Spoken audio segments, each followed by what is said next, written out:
Welcome to this video on the Tableau interface.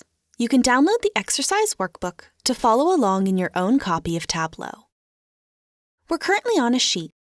Sheets are where we can build visualizations. Let's go over some of the various areas of the screen. At the top, we have the menus. The layout may look slightly different on a Mac.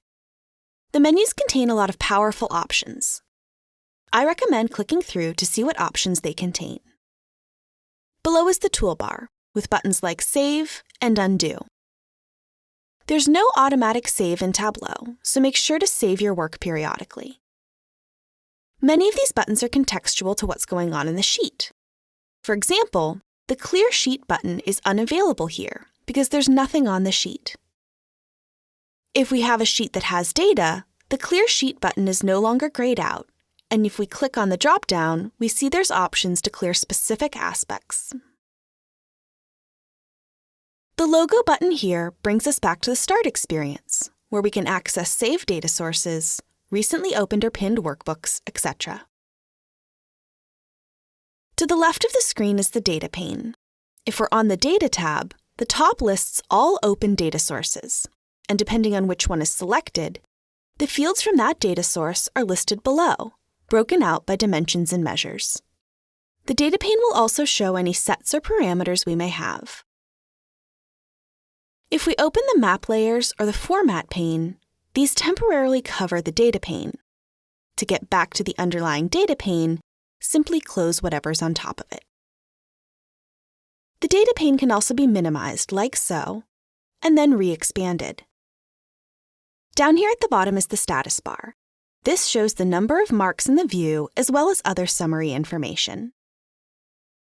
If we click to the Analytics tab, we can bring out pieces of our analysis directly as drag-and-drop elements. If they're not relevant to the type of view, certain elements will be grayed out, such as totals on a timeline. If we select something like a trend line, we can bring it out to any of these drop areas to control aspects of its properties, like model type and which measure it should apply to. New Sheet tabs are found down here at the bottom.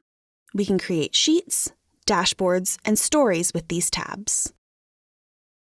We can do things like rename the sheets, duplicate sheets, copy formatting, and many other things.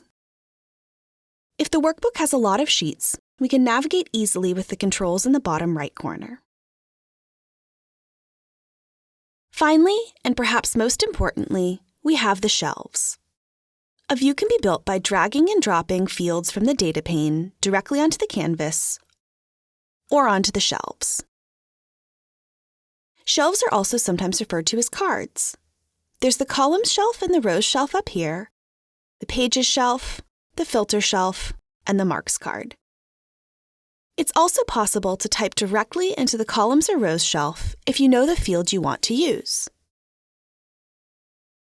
The marks card is made up of several other shelves, each of which can have fields placed on them, and can be clicked on to edit their characteristics. Changing the mark type can change the shelves on the marks card, such as selecting Shape brings up the Shape shelf. Depending on the composition of the view, there can be multiple marks cards, one for each measure.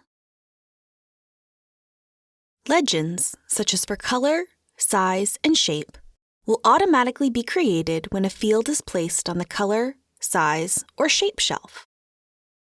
However, legends can be removed by clicking on the menu and selecting Hide Card.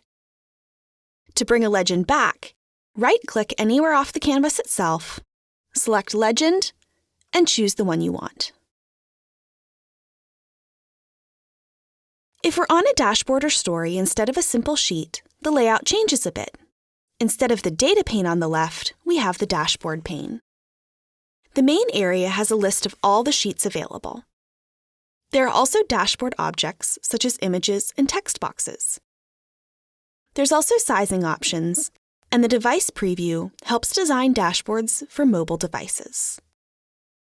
Thank you for watching this video on the Tableau interface. We invite you to continue with the free training videos to learn more about using Tableau.